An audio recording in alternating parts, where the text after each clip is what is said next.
ஆனால் படத்துக்கு போகலாம். படத்துக்கா? இல்லை அம்மா மாவு பாய் எடுத்துவாங்க. தேவி படத்துக்கு டிக்கெட் புக் பண்ணிருக்க, வந்துரு சரியா? யார் சாமி இவன்? இந்த பக்கம் பசங்க சாப்பிட போறோம் ஐயா. பார்த்தா தெரியல, சொந்தக்காரங்க வந்திருக்காங்க. நோய் கறி வாங்க போகணும். சீக்கிரம் வண்டி எடுத்துட்டு கிளம்புங்க.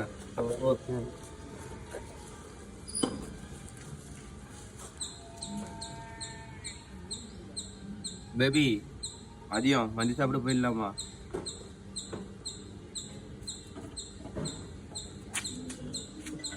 யார் சாமி இவன்? என்னடா இந்த பக்கம்? பசங்கெல்லாம் ட்ரிப்பு போறோம், வரையா என்ன? நான் என்னடா உனக்கு இப்ப பாவு பாக்கிட்ட ஒண்ணுமா? நான் அது இல்லைண்ணா. அப்புறம் என்ன கறி வாங்க போறியா? நான் அதுவும் இல்லைண்ணா. என்னடா உனக்கு பிரச்சனை இப்ப? தயிர்ல போட்டா தயிர் வடை, போடலன்னா மெது வடை, ஓட்ட இருந்தா அது ஓட்ட வடை. தத்துவம் தாங்காதுண்ணா, நீ பில்டப் ஏத்து. ஓகே தனியாளா சிகரம்